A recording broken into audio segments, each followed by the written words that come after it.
అందరికీ నమస్కారం అండి. మన వారాహి అమ్మకి నమస్కారం చేసుకుంటూ ఈ వీడియో స్టార్ట్ చేస్తున్నాను. ఇక ఈరోజు వీడియోలో మనం చూడబోయే ఒక మంచి కథ, కార్తీక పురాణంలోని ఒక మంచి కథని మీతో షేర్ చేయబోతున్నాను. రాబోయే కార్తీక మాసంలో ఈ లోపల ఎవరైతే ఈ కథను వింటారో వారు కోరుకున్న కోరికలు ఆ శివయ్య తప్పకుండా నెరవేరుస్తారు. ఇక ఈ యొక్క కథను వినబోయే ముందు మన ఛానల్ ఎవరైనా ఫస్ట్ టైం చూస్తున్నట్లయితే సబ్స్క్రైబ్ చేసుకోండి. మన వీడియోస్ నచ్చినట్లయితే లైక్ చేసి మరికొంతమందికి షేర్ చేయండి. ఒకసారి లైక్ చేయండి ఫ్రెండ్స్. మీ లైక్సే నాకు చాలా బూస్టింగ్గా ఉంటుంది. మంచి మంచి వీడియోస్, మంచి మంచి అమ్మవారి కథలు, అలాగే మంచి ఆధ్యాత్మిక కథలన్నీ మీకు అందిస్తాను. కాబట్టి లైక్ చేసి నన్ను ఎంకరేజ్ చేయండి. ఇక కార్తీక పురాణంలోని ఈ కథ. ఒకరోజు నైమిషారణ్యంలో సౌనికాది మునులు కలిసి గురువులైన సూత మహర్షితో ఇలా అంటారు: ఓ మహాత్మా, మీ ద్వారా ఎన్నో ఇతిహాసాలు తెలుసుకున్నాము, ఎన్నో మంచి మంచి విషయాలను మేము తెలుసుకున్నాము, అలాగే వేదాంగాలను, అందులోని రహస్యాలను గ్రహించాము. అయితే కార్తీక మాసం మహత్యాన్ని కూడా మాకు వివరించి చెప్పండి. ఆ మాసం పవిత్రత, కార్తీక పురాణ ఫలితాలు కూడా మాకు వివరించండి అని కోరుతారు. సౌనికాది మునుల కోరిక మేరకు సూత మహర్షి ఇలా చెబుతాడు: ఓ పుంగవులారా, ఒకప్పుడు ఇదే కోరికను త్రిలోకచారి అయిన నారద మహాముని బ్రహ్మదేవుణ్ణి కోరాడు. అప్పుడు బ్రహ్మదేవుడు అతనికి ఈ పురాణ విశేషాలు ఇలా వివరించారు. అదే సమయంలో లక్ష్మీదేవికి శ్రీ మహావిష్ణువు, పార్వతీదేవికి పరమశివుడు ఈ పురాణాన్ని వివరించారు. అలాంటి పరమ పవిత్రమైన పురాణాన్ని మీకు వివరిస్తాను. ఈ కథను వినడం వల్ల మానవులకు ధర్మార్థాలు ప్రాప్తిస్తాయి. ఈ పురాణ కథను విన్నంతనే ఇహలోకం, పరలోకంలో సకల ఐశ్వర్యాలు పొందగలుగుతారు. కాబట్టి శ్రద్ధగా వినండి అని చెప్పసాగాడు సూత మహర్షి. పూర్వం ఒకరోజు పార్వతీదేవి పరమేశ్వరులు ఆకాశ మార్గంలో విహరిస్తూ ఉండగా పార్వతీదేవి పరమశివుడితో: ప్రాణేశ్వర, సకల ఐశ్వర్యాలను కలుగజేసి మానవులంతా కులమత తారతమ్యం లేకుండా, వర్ణభేదాలు లేకుండా ఆచరించే వ్రతం ఏదైనా ఉంటే వివరించండి స్వామి అని కోరుతుంది. అప్పుడు పరమశివుడు ఆమె వైపు చిరునవ్వుతో చూసి ఇలా చెబుతాడు: దేవి, నీవు అడిగే వ్రతం ఒకటి ఉంది. అది స్కంద పురాణంలో ఉపపురాణంగా విరాజల్లుతోంది. దానిని వశిష్ఠ మహాముని మిథిలాపుర దీసుడైన జనక మహారాజుకు వివరించారు. అలాంటి అటు మిథిలాపుర నగరానికి వైపు చూడు అని ఆ దిశగా చూపించాడు. మిథిలా నగరంలో వశిష్ఠుడు రాకకు జనక మహర్షిరాజు హర్షం వ్యక్తం చేస్తూ ఆర్ఘ్యపాదాలతో సత్కరించారు.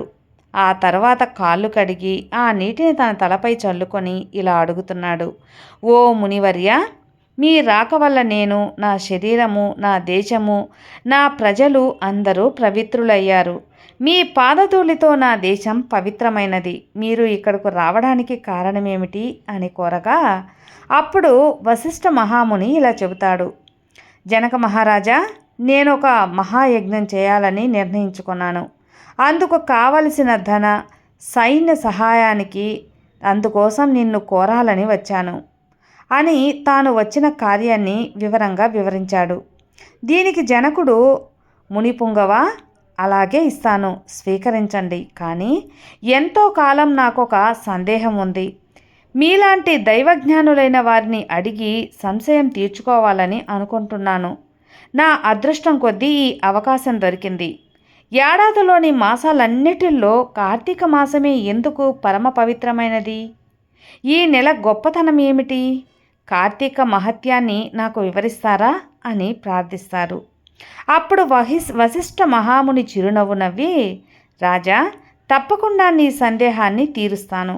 నేను చెప్పబోయే ఈ వ్రతకథ సకల మానవాళి ఆచరించదగినది, సకల పాపాలను హరించేది. ఈ కార్తీక మాసం హరహరల స్వరూపం.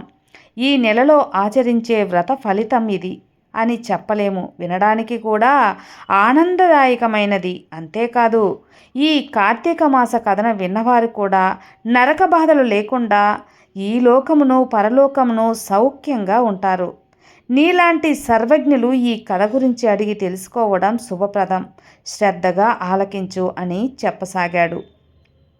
ఓ జనక మహారాజా, ఎవరైనా ఏ వయసు వారైనా పేద ధనిక తారతమ్యాలు లేకుండా కార్తీక మాస వ్రతం ఆచరించవచ్చు.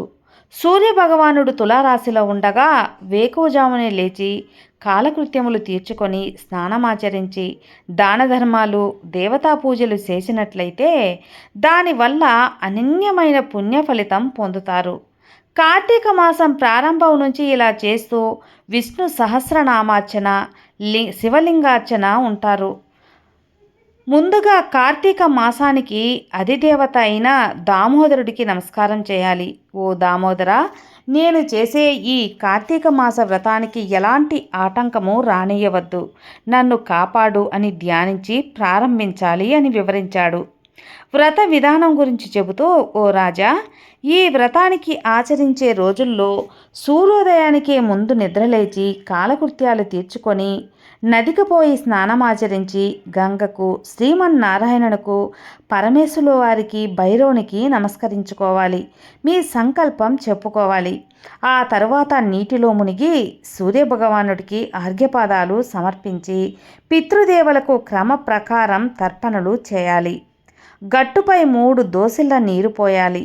ఈ కార్తీక మాసంలో పుణ్యనదులైన గంగా, గోదావరి, కృష్ణ, కావేరి, తుంగభద్ర, యమున తదితర నదుల్లో ఏ ఒక్క నదుల్లోనైనా స్నానం చేసినట్లయితే గొప్ప ఫలితం కూడా లభిస్తుంది. తడిబట్టలు వీడి మడిబట్టలు కట్టుకొని శ్రీ మహావిష్ణువుకు ఇష్టమైన పూలను తానే స్వయంగా కోసి తీసుకువచ్చి నిత్య ధూప దీప నైవేద్యాలతో భగవంతుణ్ణి పూజ చేయాలి. గంధం తీసి భగవంతునికి సమర్పించాలి. తాను బొట్టు పెట్టుకోవాలి.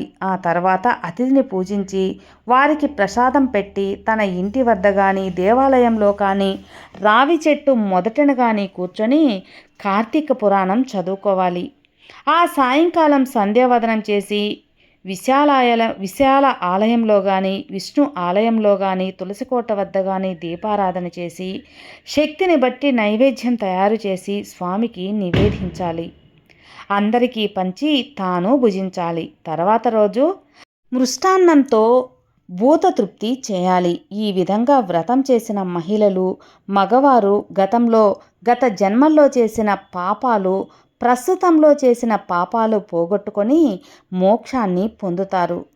ఈ వ్రతం చేయడానికి అవకాశం లేనివారు, వీలు పడనివారు వ్రతాన్ని చూసిన, వ్రతం చేసిన వారికి నమస్కరించిన వారికి కూడా సమాన ఫలితమే వస్తుంది.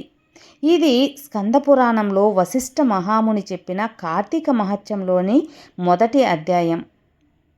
విన్నారు కదండి. రాబోయే కార్తీక మాసంలోగా ఎవరైతే ఈ కథను వింటారో వారికి ఆ శ్రీ మహావిష్ణు ఆశీస్సులతో పాటు పరమశివుని ఆశీస్సులు, అమ్మవారి ఆశీస్సులు పరిపూర్ణంగా ఉంటాయి. సర్వే జనా సుఖినో భవంతు. జై వారాహి.